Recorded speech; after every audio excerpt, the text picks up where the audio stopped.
3 चुड़ैल बहनों पर जो तपस्या करके इंसानी रूप हमेशा के लिए लेना चाहती हैं ताकि उन्हें कोई कभी पहचान ना सके। लेकिन वो तीनों बहनें अपने हवस के चलते एक ही इंसान के साथ इंटीमेट हो जाती हैं, जिसकी वजह से इनका सब कुछ बिगड़ जाता है। और आगे क्या क्या होगा ये जानने के लिए इस कहानी को सुनते रहें। तो कहानी की शुरुआत होते हुए एक बहुत ही मासूम और खूबसूरत लड़की को दिखाया जाता है जो कि एक टाउन में चाय पीने के लिए आई होती है। लेकिन तभी उसकी नजर जब अपने अगल बगल पड़ती है तो उसे नजर आता है कि उसके अगल बगल काफी ज्यादा लफंगे लोग बैठे हुए हैं जो उस पर अपनी पैनी नजर लगाए हुए हैं। जिसके बाद वो लड़की उन लड़कों से फाइट करना शुरू कर देती है और एक एक को धूल चटा देती है। और उसकी ऐसी फाइट देखने के बाद बाकी लफंगे वहां से भाग जाते हैं। अब वो लफंगे वहां से भागते हुए अपने बॉस के पास जाते हैं जहां पर उसे सारी बात बताते हैं कि वो एक लड़की के हाथों से पिट कर आए हैं। तब उनका बॉस भी उनके साथ उस लड़की की तलाश में निकल पड़ता है। अब वहां पहुंचने के बाद उन्हें वो लड़की तो नहीं मिलती पर उन्हें रास्ते में उसकी बहन मिल जाती है। अब जब ये लोग उस लड़की से उसकी बहन की शिकायत करते हैं तो वो बोलती है कि मैं उसकी गलती की भरपाई कर दूंगी, वो भी तुम सबको अपने आप से खुश करके। यहाँ इस लड़की का नाम हम लीसू जान पाते हैं। यहाँ पर लीसू उन लड़कों से कहती है कि मैं अकेले तो तुम सबको ठंडा नहीं कर सकती, इसलिए मैं यहाँ पर अपनी फ्रेंड्स को भी बुला लेती हूँ। और उसके इतना कहने के बाद ही उसकी बाकी लड़कियां भी वहां पर आ जाती हैं। जिसके बाद वो सारे लौंडे उन लड़कियों के साथ खूब मजे लेते हैं। और अब उन लड़कियों के साथ इंटीमेट हो ही रहे होते हैं तैसे ही वो सारी लड़कियां एक एक करके चुड़ैल बनती चली जाती हैं। और ऐसी हालात देखने के बाद इन सारे लौंडों की फट जाती है और वहां से भाग निकलते हैं। और उन्हें ऐसे डराकर ये दोनों बहनें काफी ज्यादा खुश होती हैं। अब हमें लास्ट में इनकी सबसे बड़ी वाली बहन को दिखाया जाता है जो एक मंदिर में जा रही होती है। इनकी सबसे बड़ी बहन का नाम सैफई होता है। सैफई रास्ते से गुजर रही थी, तब तक उसे रास्ते में एक साधु मिलता है जो उससे उसका नाम पूछता है, लेकिन सैफई उसे कुछ भी बताने से मना करती है। अब अगले सीन में हम देखते हैं सैफई जो अपने घर जा रही होती है तो उसे रास्ते में वही साधु मिल जाता है और उसे रोक लेता है। और आखिरकार वो उससे बताता है कि मुझे पता है तुम तीनों बहनों कौन हो, और अगर तुम तीनों बहनों इंसान की तरह बनना और रहना चाहती हो तो तुम्हें अपनी हवस पर कंट्रोल करना पड़ेगा। जिसके बाद हम देखते हैं कि उसकी इतनी बात सुनने के बाद सैफई अपने घर पर आ जाती है और वो घर में जाकर अपनी दोनों बहनों को उस साधु के बारे में बताती हैं। अब रात के टाइम हम देखते हैं कि ये तीनों बहनें साथ में बैठकर वासना करती हैं और ये अपने दिमाग को जब शांत करना चाहती हैं तो उनके दिमाग में वही सब खुरापात चलने लगता है। ये खुद की इच्छाओं पर कंट्रोल नहीं कर पाती हैं, जिसकी वजह से इनका ध्यान टूट जाता है। असल में हम जान पाते हैं कि ये तीनों बहनें चुड़ैल होती हैं जो इंसान बनने के लिए किसी भी हद तक जाने को तैयार थी, लेकिन बस इनसे अपनी हवस पर काबू नहीं हो रहा था, जिसकी वजह से इनकी तपस्या भंग हो जाया करती थी। अब हम देखते हैं कि रात का वक्त होता है। जब ये तीनों बहनें सो जाती हैं तो सबसे छोटी वाली बहन उठ जाती है और उसकी हवस उसे इतना सताती है कि वो घर से बाहर निकलकर चली आती है। और बाहर आने के बाद वो देखती है कि लीसू खुद खुले में नहा रही थी और अपने प्राइवेट पार्ट को भी सहला रही थी। अब लीसू भी ये देखने के बाद गर्म हो जाती है और अपनी बहन के पास जाकर नहाने लगती है। लेकिन हम देखते हैं कि थोड़ी देर में ही सैफई भी बाहर आ जाती है और अपने बहनों को इस हालात में देखकर वो भी गर्म हो जाती है। लेकिन उसे जल्दी से जल्दी इंसान बनना था तो इसलिए अब की बार वो अपनी हवस पर कैसे भी करके कंट्रोल करती है। अब अगली सुबह हम देखते हैं जब सैफई जंगल में भ्रमण कर रही होती है तो उसे कुछ डाकू दिखाई देते हैं जो किसी इंसान का पीछा किए हुए थे। तब ऐसा देखने के बाद वो सारे डाकुओं को मार देती है। अब ये जिस आदमी को बचाती है उसका नाम जॉनी हम जान पाते हैं। जिसके बाद सैफई जॉनी को उसके घर तक लेकर जाती है, जहाँ पहुँचने के बाद वो देखती है कि उस आदमी का घर तो काफी ज्यादा गंदा है। जिसके बाद सैफई अपनी शक्तियों का इस्तेमाल करके उसके पूरे घर को चमका देती है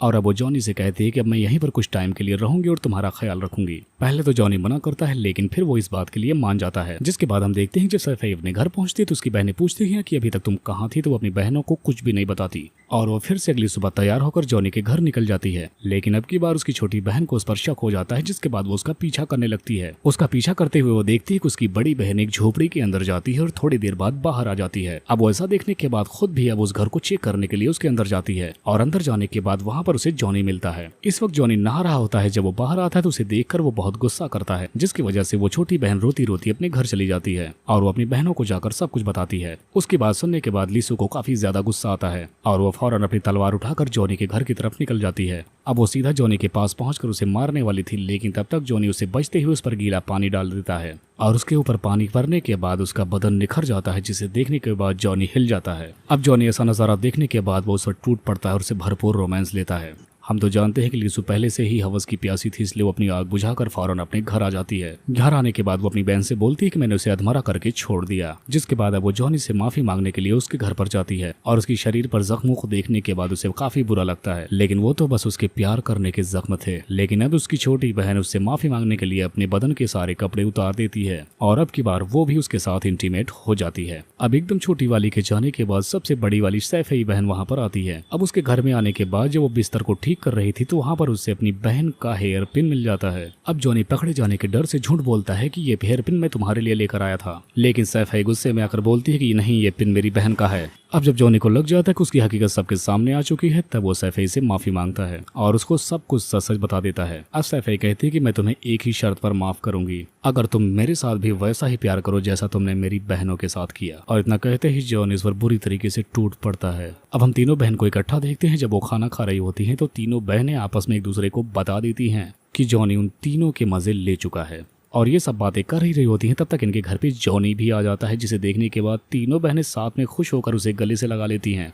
अब ये तीनों लड़कियां उस जॉनी के साथ एक झरने में नहा रही होती हैं, लेकिन ऐसा करते हुए उन्हें एक आदमी देख लेता है, जिसके बाद उसकी पड़ोसन की पत्नी उसके घर पर आती है। वो तीनों लड़कियों से कहती है कि मैंने तुम्हारे बारे में सब कुछ पता कर रखा है, तुम लोग यहाँ पर कितना घिनौना काम करने के लिए रहती हो। अब वो धमकी देती है कि मैं तुम तीनों की पूरे गाँव में बदनामी करा दूंगी। जिसके बाद अब तीनों बहनों जॉनी को बुलाकर बोलती है तुम्हें अब अपने घर जाना होगा। जिसके बाद हम देखते हैं कि जॉनी उनकी बात मान लेता है और जब वो रात में खाना खाता है तब वो जो फल खा रहे थे वो उसकी पड़ोसन के मुंह से निकल रहे थे। असल में यहाँ पर हम जान पाते हैं कि जॉनी भी कुछ शक्तियां रखता था। जिसके बाद हम देखते हैं खाना खाते ही जॉनी अपने घर लौट जाता है, लेकिन घर आने के बाद जॉनी की तबीयत बिगड़ जाती है। जिसके बाद वो अपनी शक्तियों का इस्तेमाल करता है और एक लड़की को प्रकट करता है। इधर हम देखते हैं कि इन तीनों बहनों के सीनों पर बाल उग आ रहे थे। अब इनको शक होता है कि शायद ये तीनों जो जॉनी के साथ इंटीमेट हो गई उसी का नतीजा है। अब इस बात को पता करने के लिए वो तीनों बहनें जॉनी के घर पर आती हैं और छुपके से उसकी खिड़की से उसके वो देखने लगती हैं। तो उन्हें दिखता है कि जॉनी एक बहुत ही भयानक राक्षस बन चुका है और वो एक लड़की को जिंदा ही खा रहा था। अब ऐसा देखने के बाद वो तीनों लड़कियां उस साधु के पास जाती हैं। अब वो साधु इन तीनों लड़कियों को जॉनी से बचने का एक खास तरीका बताता है। जिसके बाद वो तीनों बहनें घर आकर एक डॉल बनाती हैं और इस डॉल पर काला जादू करने लगती हैं और इस तरह से वो दोनों उस गुड्डे के जरिए जॉनी को दर्द पहुंचाती हैं। लेकिन जॉनी को ये बात पता लग जाती है कि आखिर कहां से हो रहा है और इन तीनों बहनों पर आकर हमला कर देता है। अब वो उन तीनों बहनों को मारने वाला था, लेकिन तब तक वहां पर वो साधु आ जाता है और वो उन तीनों लड़कियों को अपने जादू से आजाद कर देता है। जिसके बाद वो अपनी शक्तियों से जॉनी को भी मार देता है और ये तीनों लड़कियां इंसान बन जाती हैं। और इसी को दिखाते हुए इस कहानी का यहीं पर